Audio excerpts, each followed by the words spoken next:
समुद्र मंथन। भगवान अजित श्री हरि जब देखा कि समस्त देवता परास्त हो रहे हैं दैत्यों से, देवताओं ने प्रार्थना की ब्रह्मा जी से, ब्रह्मा जी महादेव समस्त देवता भगवान श्री हरि से। तब श्री हरि ने कहा, इस समय गुरु शुक्राचार्य के प्रताप से दैत्य बलवान हैं, उनको देवता जीत नहीं सकते, इसलिए पहले समुद्र मंथन हो, उसमें अमृत निकले और देवता पान करें, फिर विजय को प्राप्त होंगे। तो देवता लोग पहले दैत्यों के पास जाएं। राजनीति कहती है कि उनसे वो सन्निधि करें, संधि करें, उनके समीप जाएं, उनसे मित्रता करें, दैन्य होकर के अपना काम बना ले। देवता लोग निहत्थे होकर, ग्रीवा झुकाकर दैत्यों के पास गए। पहले तो सेनापतियों ने बंदी बनाना चाहा, पर धर्म के रहस्य को जानने वाले महाराज बलि ने मना कर दिया और कहा, देखो ये संधि का अवसर है, ये देखो अस्त्र शस्त्र लेके नहीं आए। पूरी बात रखी गई समुद्र मंथन की। दैत्यों ने इशारे में कहा कि हां कह दो, क्योंकि इनको एक बूंद अमृत नहीं मिलेगा, हम सब छीन के पी जाएंगे। हां कह दिया गया। अब मथानी कौन बने? तो मंदराचल को 10,000 योजन स्वर्ण, तांबा और लोहा, 3 धातुओं से बना हुआ, 10,000 योजन ऊंचा। सब देवता दैत्य बड़ी ताकत लगा करके उखाड़े, वो फिसल गया। बहुत से दैत्य देवता अंग भंग और मृत्यु को प्राप्त हुए। देवताओं ने भगवान का स्मरण किया, गरुड़ पर सवार होकर अजित भगवान उपस्थित हुए। मंदराचल को एक हाथ से उठा के गरुड़ पे रखा, अमृत दृष्टि से समस्त देवता और दैत्यों को पुष्ट किया। अब समुद्र में मंदराचल विराजमान किया गया। बहुत सी औषधि लता जो भगवान ने कही सब उसमें डाली गई। देवता और असुरों ने नागराज वासुकी को रिझा लिया और उनको वचन दिया कि समुद्र मंथन में प्राप्त होने वाले अमृत में तुम्हारा हिस्सा होगा, आप रस्सी बन जाएं। मथानी बना मंदराचल, रस्सी बने वासुकी नाग। वासुकी नाग को नेति के समान मंदराचल में लपेट दिया गया। समुद्र मंथन आरंभ हुआ। अजित भगवान ने देवताओं को इशारा किया, मुख की ओर लग जाओ। देवताओं में खास बात है, भगवान की आज्ञा का उल्लंघन ने क्यों नहीं पूछा, लग गए।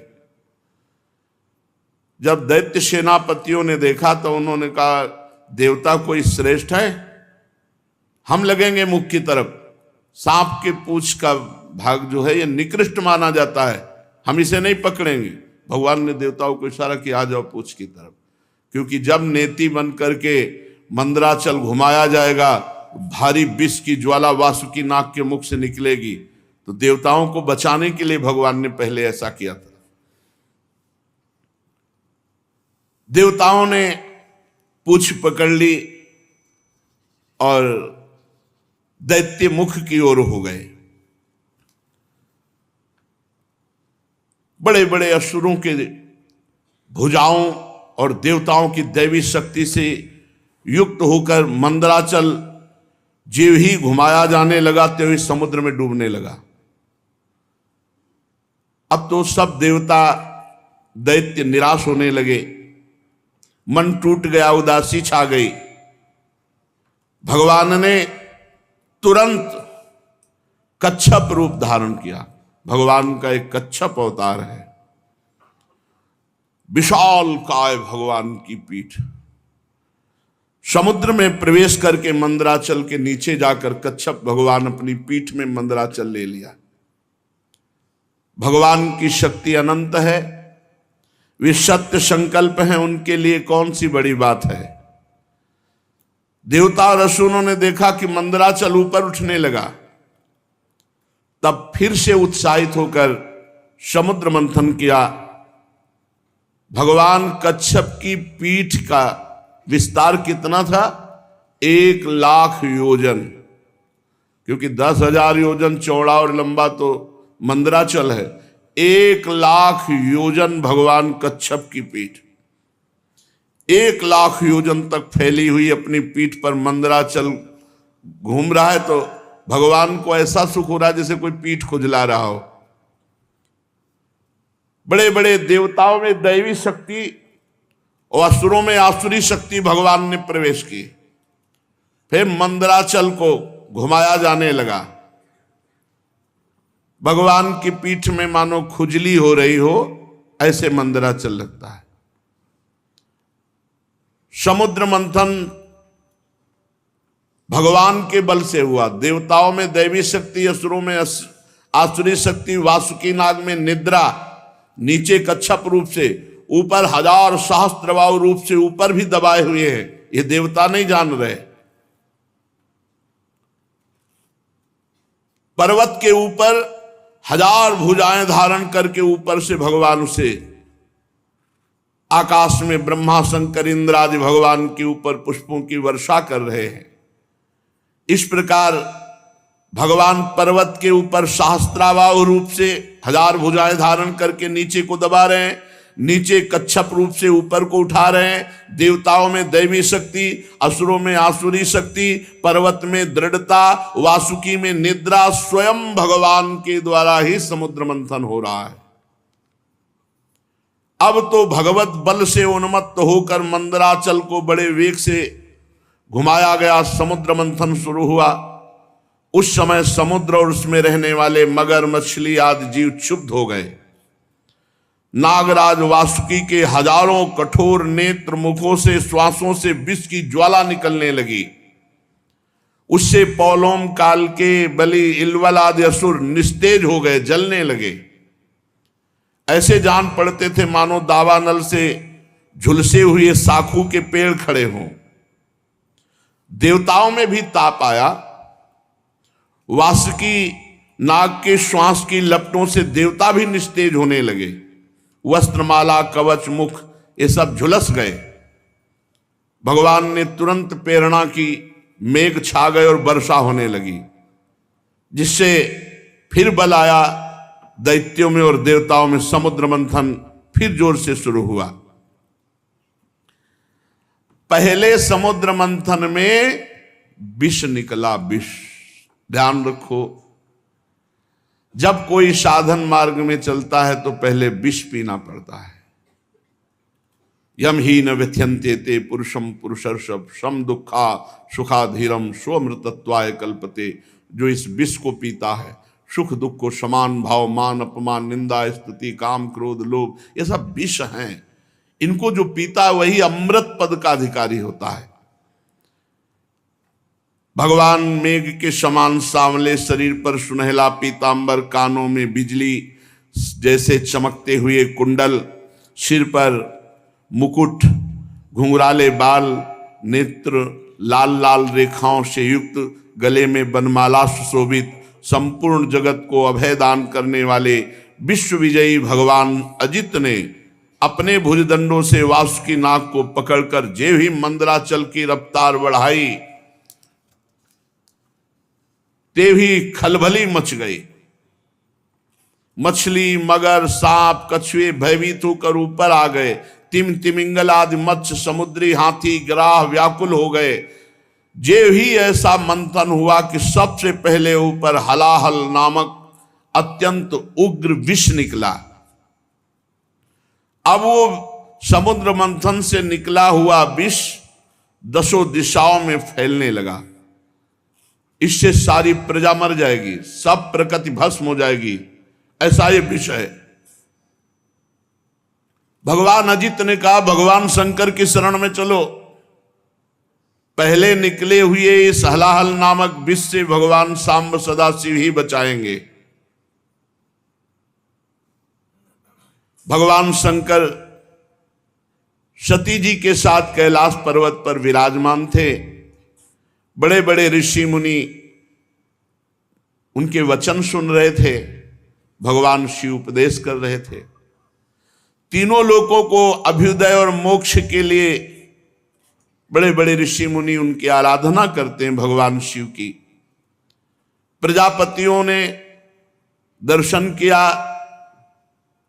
और भगवान महादेव जी की स्तुति की।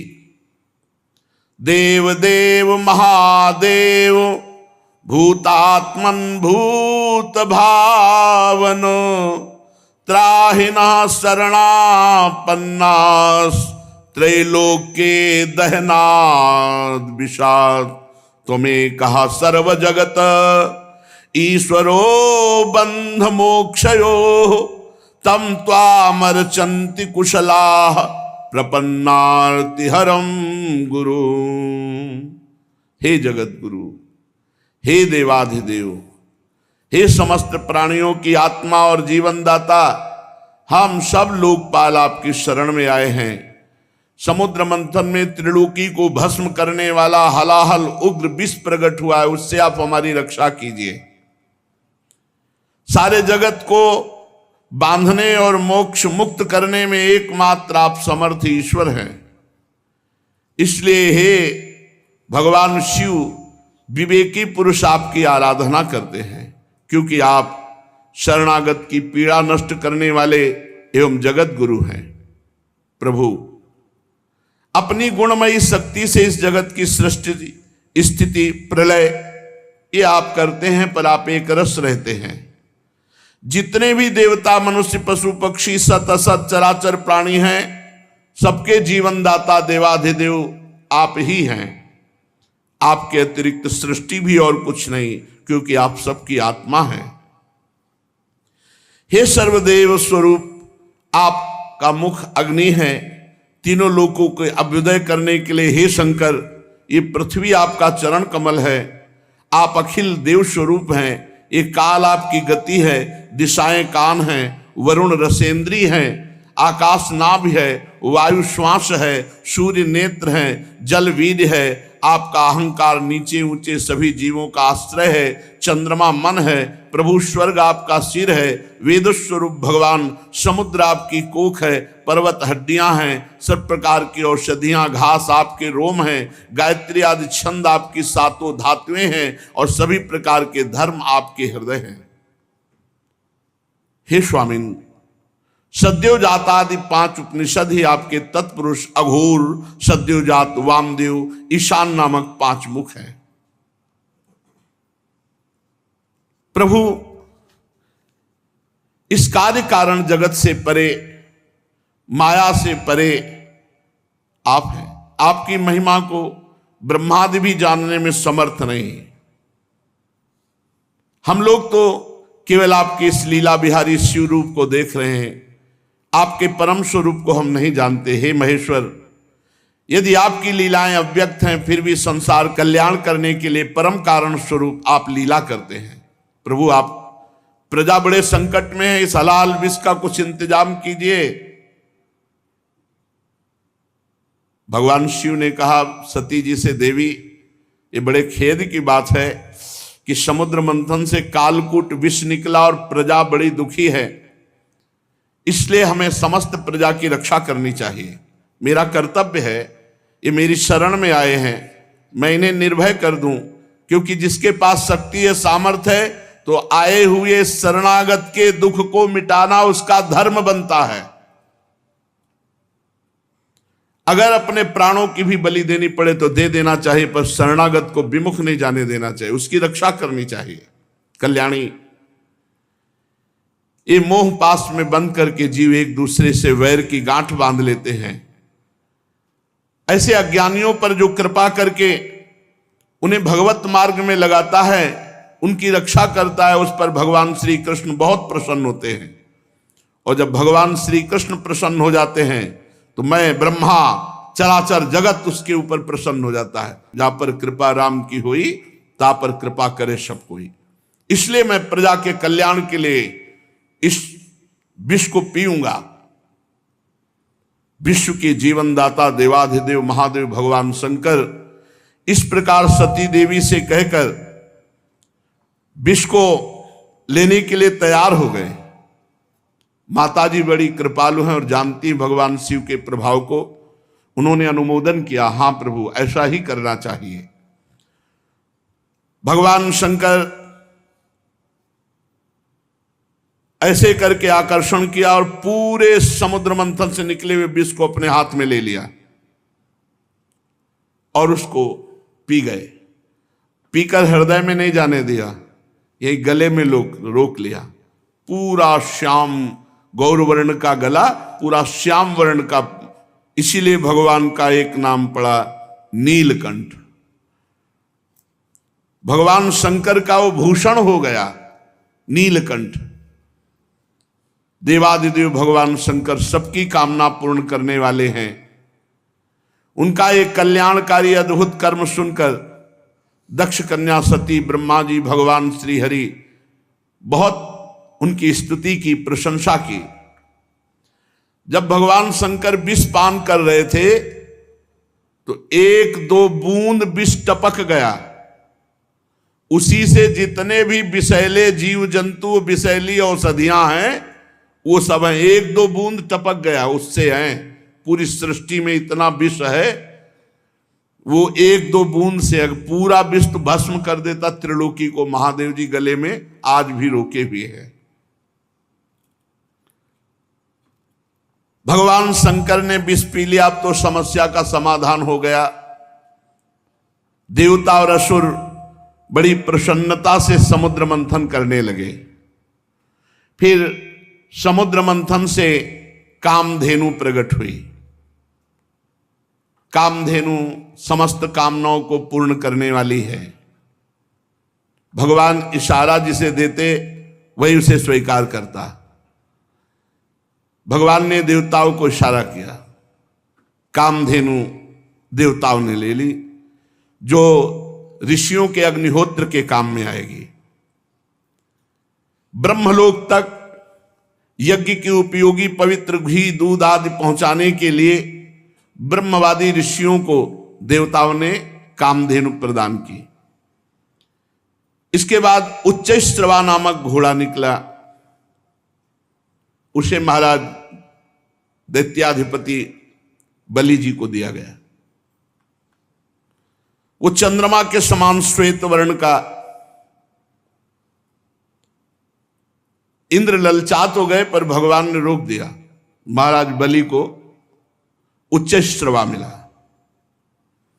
तदनंतर थोड़ी ही देर बाद समुद्र मंथन के ऐरावत नामक हाथी निकला। बड़े बड़े 4 दांत, उज्जवल गोरे वर्ण का, कैलाश के समान। देवराज इंद्र को दिया गया ऐरावत हाथी। फिर कौस्तुभ मणि समुद्र मंथन से निकली। देवता और दैत्य दोनों ने मिलकर वो मणि भगवान श्री हरि को पहनाई। जो वक्षा स्थल में कौस्तुभ मणि विराजमान है, वो समुद्र मंथन से प्रकट हुई। इसके बाद स्वर्गलोक की शोभा बढ़ाने वाला कल्प वृक्ष वो देवताओं ने ले लिया। ये कल्प वृक्ष जो कामना करे वो पूर्ण कर देता है। इसके बाद अप्सराएं प्रकट हुई, जो सुंदर वस्त्रों से सुसज्जित, गले में स्वर्णहार पहरे हुए रंभादि, अपनी मनोहर मुस्कान, चाल विलास भरी चितवन से देवताओं के भी चित्त को चुराने वाली तो देवताओं को दी गई। अप्सराएं देवताओं को दी गई। कल्पवृक्ष देवलोक में। इसके बाद शोभा की मूर्ति स्वयं भगवती लक्ष्मी देवी प्रकट हुई समुद्र से। ये भगवान की नित्य शक्ति है।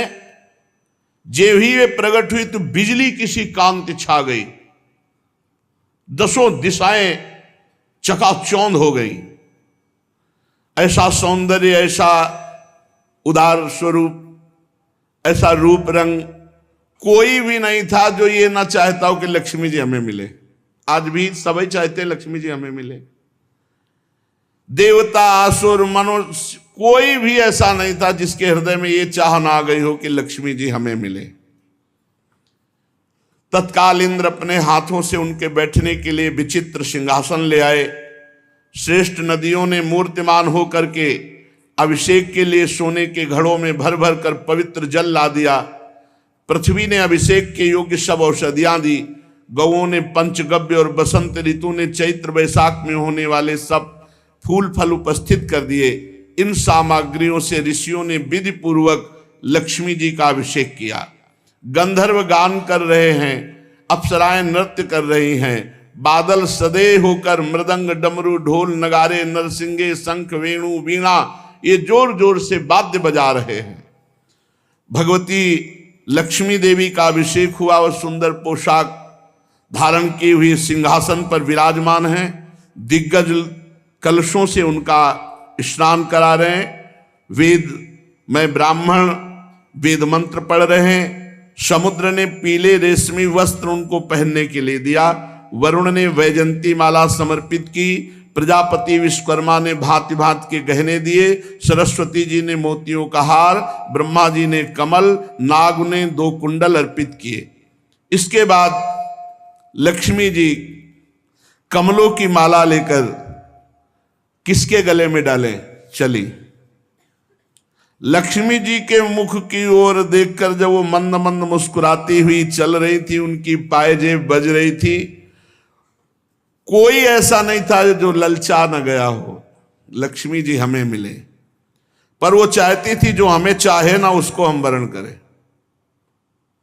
निर्दोष हो जिसके हृदय में चाह न हो, उत्तम गुणों से नित्य युक्त हो, उसे मैं अपना आश्रय बनाऊंगी। लक्ष्मी जी ने देखा गंधर्व यक्ष असुर सिद्ध चारण देवता सब चाह कर रहे हैं। किसी को शर्त है, जो चाह न करता हो, निर्दोष हो, अविनाशी हो, नित्य हो, ये सब भगवान में है। वे मन ही मन तपस्वियों की तरफ देखकर कहा, इन्होंने क्रोध पर विजय नहीं प्राप्त किया। ज्ञान तो है परंतु अनासक्त नहीं है। कोई महत्वशाली है परंतु वो काम को नहीं जीत सका। किसी में ऐश्वर्य बहुत है पर वो ऐश्वर्य किस काम का जब दूसरों का आश्रय लेना पड़े। किसी में धर्माचरण है तो प्राणियों के प्रति प्रेम का पूरा वर्ताव नहीं। त्याग है पर केवल त्याग से ही थोड़ी मोक्ष हो जाएगा, तत्वबोध होना चाहिए। किन्हीं किन्हीं में वीरता है पर वो भी काल के पंजे के बाहर नहीं है। कुछ महात्मा ऐसे हैं जो विषयासक्त नहीं है परंतु अद्वैत समाधि में तल्लीन है। किसी किसी ऋषि की आयु बहुत लंबी है परंतु उनका सील मंगल मेरे योग्य नहीं। किसी का सील मंगल है तो आयु का ठिकाना नहीं। लक्ष्मी जी ने सबको देखा पर कहीं भी चित्त नहीं टिका। जब भगवान के ऊपर दृष्टि गई तो उन्होंने कहा, मुझे चाहते नहीं है, ये हमें पसंद आए पर ये हमें नहीं चाहते। पर सोच विचार करके भगवान के ही गले में जयमाला डाल दी, अजित भगवान के, क्योंकि समस्त सद्गुण नित्य निवास करते श्री भगवान में। लक्ष्मी जी के एकमात्र आश्रय भगवान श्री हरि है। इसी से उन्होंने भगवान श्री हरि का वर्ण किया। लक्ष्मी जी ने भगवान के गले में नवीन कमलों की सुंदर माला पहना दी, जिसके चारों ओर झुंड के झुंड मतवाले मधुकर गुंजार कर रहे थे। इसके बाद लज्जापूर्ण भाव से देखा और सूक्ष्म रूप धारण करके भगवान के वक्षा स्थल में विराजमान हो गई, श्री लांछन चिन्ह के रूप में। जगत पिता भगवान ने जगत जननी समस्त संपत्तियों के अधिष्ठात्र देवता श्री लक्ष्मी जी को अपने वक्षा स्थल पर निवास दिया, हृदय में। उसी समय शंख तुरही मृदंग बाजे बजने लगे, गंधर्व गाने लगे, अप्सराएं नृत्य करने लगी। ब्रह्मा रुद्र अंगिरा आदि प्रजापति पुष्प वर्षा करते हुए भगवान की दिव्य मंत्रों द्वारा स्तुति की। देवता प्रजापति प्रजा सभी की तरफ लक्ष्मी जी ने कृपा दृष्टि से देखा तो सब निहाल हो गए, सब आनंदित, सब सुखी हो गए। पर लक्ष्मी जी ने दैत्य और दानवों की उपेक्षा कर दी, तब वो बहुत उत्साहहीन हो गए और लोभी हो गए। भगवान ने समुद्र मंथन करवाया तो अब निकली बहुत ही सुंदर वारुणी देवी। भगवान ने इशारा किया देवताओं को, तो दैत्य एकदम लुभायमान हो गए सुंदर रूप देख के। तो वारुणी देवी दैत्यों के, ये शराब मदिरा ये राक्षसों के लिए है, इसलिए मना किया जाता है। तदनंतर देवता और असुरों ने अमृत की इच्छा से समुद्र मंथन किया, तो चंद्रमा प्रकट हुए देवताओं में से, चंद्रमा में। फिर समुद्र मंथन हुआ, शारंग धनुष प्रकट हुआ। फिर समुद्र मंथन हुआ, पांचजन्य शंख। तो शारंग धनुष, पांचजन्य शंख ये श्री हरि ने स्वीकार किया। अब जब समुद्र मंथन अमृत के लिए हुआ तो अजान बाहु, लंबी लंबी भुजाएं जिनकी, गला शंख के समान उतार चढ़ाव वाला, आंखों में लालिमा, शरीर का रंग बड़ा सुंदर श्यामला, गले में माला और सब प्रकार आभूषणों से सुसज्जित, चौड़ी छाती, ऐसे भगवान प्रकट हुए धन्वंतरी जी। भगवान का एक अवतार धन्वंतरी अवतार है, और उनके हाथों में कंगन और भरा हुआ अमृत का कलश, ये 14 रत्न निकले। कालकूट, कामधेनु, इरावत हाथी, उच्च श्रवा घोड़ा, कौस्तुभमणि, कल्पवृक्ष, रंभादि अप्सरा, महालक्ष्मी, वारुणी, मदिरा, चंद्रमा, शारंग धनुष, पांचजन्य शंख, धन्वंतरी और अमृत, ये समुद्र मंथन से 14 रत्न प्रकट हुए। आयुर्वेद के प्रवर्तक यज्ञ भोक्ता भगवान धन्वंतरी, दैत्यों ने देखा कि उनके हाथ में अमृत कलश, आप तो किसी के आदेश की कोई परवाह नहीं, कूद पड़े और जबरदस्ती धन्वंतरी जी के हाथ से अमृत का कलश छीन लिया और भाग पड़े। ये अच्छा रहा कि पिया नहीं, भाग पड़े लेके कि सब एकांत में चलकर दैत्य लोग पिएंगे। देवता सब खिन्न हो गए कि प्रभु, खास बात जिसके लिए समुद्र मंथन हुआ वो तो दैत्य सब ले गए। भगवान ने इशारा किया, तुम चिंता मत करो, एक बूंद नहीं पीने पाएंगे, अभी हम जाते पूरा कलश अपने हाथ दे देंगे। भगवान ने अमृत लोलुप दैत्यों के बीच, वहां भागना थोड़ी है, वो तो भाग के एकांत में पहुंचे, वहीं भगवान बीच में प्रकट हो गए। वो मोहिनी रूप, नूपुर झनकारते, तिरछी चितवन, इतना सुंदर रूप की अमृत हाथ में, भूल गए अमृत भूल गए भाई। ये है भगवान की माया। और जिधर भगवान देखे तो मुस्कुरा के, ऐसे मानो कि अब तो जन्म जन्म से हमारा इनका रिश्ता है, ऐसे भगवान मोहिनी रूप, छमछमाते हुए कभी इधर कभी उधर, और ऐसा नवकिशोर रूप। उस सुंदरी स्त्री को देखकर सोचने लगे कि अब तो सौभाग्य ही सौभाग्य हमारे उदय हो रहे। कितनी सुंदर ये स्त्री है, हमको प्यार करती। और जो दैत्य देखे, भगवान मुस्कुरा कर भगवान मोहित करना चाहे तो महादेव मोहित हो गए, दैत्य क्या है। अब तो सब के सब दैत्य भूल गए अमृत को, और डांट होड़ लग गई मोहिनी जी के लिए। उनमें हाथ जोड़कर कहा, कमल नयनी तुम कौन हो, कहां से आई हो और क्या करना चाहती हो। सुंदरी, तुम्हें देखकर हम सबके मन में खलबली पैदा हो गई। हम समझते हैं कि देवलोक में या दैत्यलोक में या सिद्ध गंधर्व चारण लोकपाल कहीं ऐसी सुंदरी नहीं जैसी आप हो। तुम्हें मनुष्य तो देख भी नहीं सकते। सुंदरी, हमें लगता है विधाता ने हम पर दया करके भेजा है, हम दैत्यों को महासुख देने के लिए तुम आई हो। माननी, वैसे तो हम एक जात के लोग हैं, पर इस समय हम थोड़ा झगड़े पे आने वाले हैं, क्योंकि हम ये अमृत का कलश मिला है और हम आपस में लड़ाई कर बैठेंगे। तो सुंदरी, तुम ही अमृत पिला दो। भगवान कुछ नहीं बोल रहे। हम सब कश्यप जी के पुत्र हैं, तुम्हें हम अपना परिचय बता देते हैं, और सगे भाई हैं ये देवता लोग, और हम दोनों के पिता एक ही हैं, कश्यप। ये अमृत का कलश लो और जैसा आप उचित समझो। असुरों ने जब इस प्रकार प्रार्थना की तो भगवान और जो स्त्री लुभावना चाल होती, चाल, मुस्कुराहट और चितवन से कटाक्ष करते हुए कहा, आप लोग महर्षि कश्यप के पुत्र हैं, पहले साफ बता दिया। हाँ कि हमारे ऊपर दोष मत लगा, हम पहले बता रहे।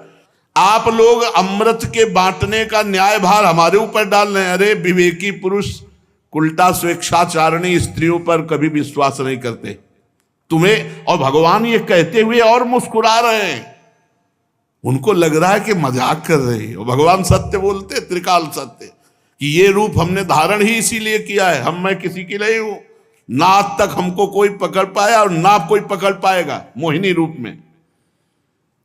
भगवान और हंसकर तिरछी कटाक्ष मार करके कैसा भगवान स्पष्ट वर्णन कर रहे हैं कि फसला मत हमारे पे। परीक्षित जी मोहिनी जी की ये बात सुनकर दैत्यों के मन में आया कि मजाक कर रही है हमसे। उन्होंने हंस करके कहा कि देखो तुम कोई भी हो, ये ले अमृत कलश।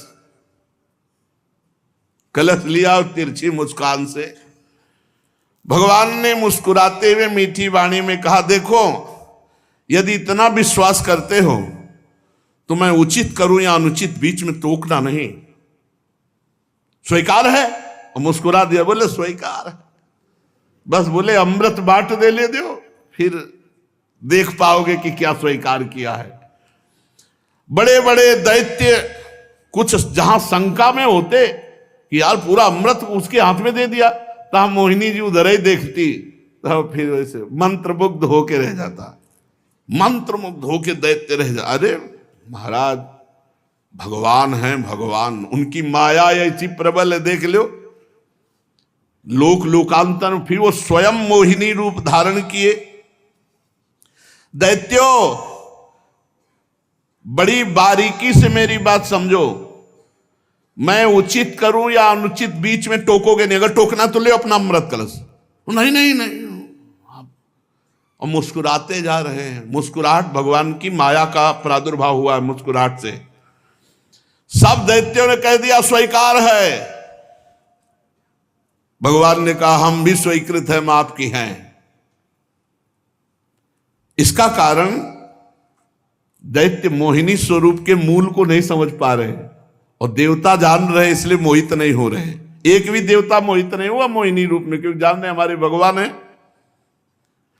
तो देखो अमृत ऐसे नहीं मिलता।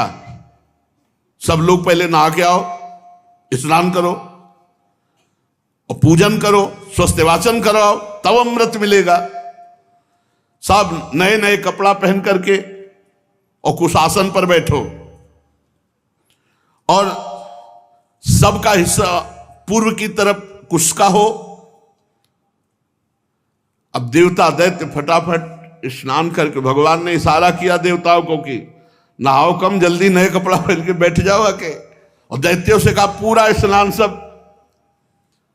और भगवान नूपुर की झनकार करते हुए देवताओं की तरफ नहीं, दैत्यों की तरफ, किसी के भी ज्ञान का स्फुरण न होने पावे, सबको मंत्र मुग्ध किए। मोहिनी जी ने मुस्कान भरी चितवन से सब दैत्यों की तरफ कलश लेके निकली, बूंद नहीं पिलाया। आ रही हैं अभी। अब दैत्य तो इतना खुश हैं कि मोहिनी जी मिल गई। ये सुधरते हैं तो प्रिया जी के सामने ही सुधरते कर जो पीक दाली लिए खड़े याद, जो निकुंज बड़े सीधे, नहीं तो बड़े टेढ़े महाराज। ये बहुत टेढ़े हैं इनको। अब ये अगर सीधे कहीं मिलते हैं ना तो प्रिया जी के सामने यहाँ वृंदावन में भोले भाले एकदम सीधे, एकदम महाराज जगत पिता भगवान हैं और वो मोहित कर रहे हैं। अब असुरों ने दृढ़ विश्वास करके भगवान के हाथ में अमृत कलश है और भगवान बांटने के लिए पहले दैत्यों के सामने से निकले, पर वहां कुछ और बांट रहे हैं। मुस्कान चितवन देवता पूर्ण विश्वास किए हुए कि मैं भगवान की शरण में हूं, भगवान परम मंगल करेंगे। दैत्यों की तरफ से आ रहे भगवान और उल्टा बैठाला, तुम इधर हूं। एक दूसरे की तरफ पीछे मुड़कर नहीं देखेगा। अलग अलग पंक्ति कतार बांधकर दल में बैठाल दिया एक दूसरे की पीठ की तरफ। दैत्यों के पास से ऐसे गए मुस्कुराते हुए, और ये अमृत वो है जिसमें बुढ़ापा नहीं आता, कोई रोग नहीं होता, कोई शोक नहीं होता। अरे देवताओं को, पर वो भी भयभीत रहते हैं। और भगवान नाम रूपी जो अमृत पी ले तो भवरोग से मुक्त होकर देवलोक भी, जो जहां छोटा पड़ जाए, ऐसा आनंद देवलोक में क्या आनंद है। वहां तो पुण्य क्षीणे मृत्यु लोके विसंति, भगवत धाम नामामृत राधा नाम सुधा रसम। इसलिए लुभायमान मत होना इस अमृत से कि बुढ़ापा ना आएगा। यानी मरने के लिए देवता भी तैयार हैं, मरना पड़ेगा उनको भी, क्योंकि जब प्रलय होती है तो ब्रह्मलोक तक समिट जाता है। परीक्षित असुर उमंग तो रहे थे, तो समझा कि जैसे हमारे आगे से कलश लेके निकल गई, ऐसे देवताओं के आगे से निकल के फिर शुरू हमारी तरफ से करेंगे। और पीठ की तरफ थे देवता, और वो इस पर विश्वास कर रहे थे कि मोहिनी तो हमसे सबसे ज्यादा प्यार करती है। भगवान ऐसा दर्शन कराए, और विश्वास करके चुपचाप बैठे रहे। मोहिनी जी में इतना प्रेम था दैत्यों का कि किसी की हिम्मत नहीं हुई कि टोक दे। भगवान ने देवताओं को इशारा किया, बिल्कुल लाइनबद्ध सब। एक दो तो हल्के से देखने की कोशिश पर भगवान मुस्कुरा के तिरछी दृष्टि भगवान की दैत्यों की तरफ, फिर वो शांत हो गए कि यार नाराज ना हो जाए मोहिनी जी। अब मोहिनी जी सबको अपने नेत्रों की दृष्टि में बांधे हुए और देवताओं को अमृत पिलाते चले जा रहे हैं। राहु ने देखा कि कुछ गड़बड़ है, कलश तो आधा से ज्यादा खाली हो गया और अभी पंक्ति देवताओं की चले, हमें लगता है दैत्यों को बूंद नहीं मिलेगा। तत्काल चंद्रमा और सूर्य के बीच में, वो तो पीठे घुमानी थी, तत्काल घुमाया और अमृत बटी रहा। और भगवान बांटने की तरफ नहीं देख रहे थे, दैत्यों की तरफ देख रहे थे। चंद्रमा और सूर्य ने कहा प्रभु राक्षस है, दैत्य है। भगवान ने तुरंत सुदर्शन चक्र के द्वारा, तो केवल ऊपर का अमृत केवल गले तक पहुंच पाया था। आज भी चंद्र ग्रहण और सूर्य ग्रहण उसी से पड़ता है। भगवान ने सुदर्शन चक्र से उसका सिर काट दिया। अमृत का संसर्ग गले से होने से आज भी वो अमर है राहु, परंतु उसका जो धड़ है वो नीचे गिर गया। राहु पर्व के दिन पूर्णिमा और अमावस्या को बैर भाव से बदला लेने के लिए चंद्रमा और सूर्य पर आक्रमण किया करता है। भगवान ने लंबी चाल बढ़ाई, पूरे देवताओं को अमृत पिला दिया और फेंका कलश, जहां एक बूंद भी नहीं। अब समस्त दैत्यों के सामने मोहिनी रूप, अरे खत्म मोहिनी रूप देखा, अरे बोले तो हरि ठग लिया, सब अमृत पिला दिया देवताओं को। अब तो सब के सब असुरगण अमृत से वंचित और भारी क्रोध धारण करके भगवान के प्रति की इसने छल कर दिया। दानों और दैत्यों ने बड़ी मेहनत की थी, फिर भी उन्हें भगवान से विमुख और आसुरी प्रवृत्ति होने के कारण अमृत पीने को नहीं दिया गया कि बिना अमृत पिए तो ऐसा विनाशकारी खेल खेलते हैं, अगर अमृत पी लिए तो फिर तो बहुत ही आतंक मचा देंगे। भगवान ने समुद्र को मथकर अमृत निकाला और अपने शरणागत देवताओं को पिलाया, और फिर देखते देखते गरुड़ पर सवार हुए, जय श्री राधे, चले गए। जब दैत्यों ने देखा कि मेहनत तो हमने भी की, सफलता शत्रुओं को मिली, तब उन्होंने बड़े बड़े अस्त्र शस्त्रों से देवताओं पर आक्रमण कर दिया। अत्यंत भयंकर संग्राम हुआ। देवता और दैत्यों की घमासान लड़ाई, इसी को देवासुर संग्राम कहते हैं। दोनों ही एक दूसरे के प्रबल शत्रु, विविध प्रकार के वाहनों से, विविध प्रकार के अस्त्रों से बहुत समय तक उनका युद्ध होता रहा, लेकिन अब वो जीत नहीं सकते क्योंकि देवता अमृत प्रिय हैं, इनको मरना नहीं है और उनको मरना पड़ेगा। जिसके साथ भगवान है विजय श्री उसी की होती है। देवराज इंद्र ने विजय प्राप्त की। भगवान का जो आश्रय लेते हैं, संजय जी से धृतराष्ट्र जी ने पूछा कि संजय वैसे तुम्हारे विचार से 7 अक्षौणी सेना पांडवों के पास और 11 अक्षौणी हमारे पास है, तो विजय तो वैसे सिद्ध हमारी ही होती है क्योंकि भीष्मादि महारथी। तुम्हारा विचार क्या कहता है? तो उनका यत्र योगेश्वरा कृष्णो यत्र पार्थो धनुर्धरा तत्र श्री विजयो भूतिर्धुवा नीतिर्मतिर्मम। जहां भगवान श्री कृष्ण है और जहां भगवान के शरणागत अर्जुन है वहीं विजय होगी।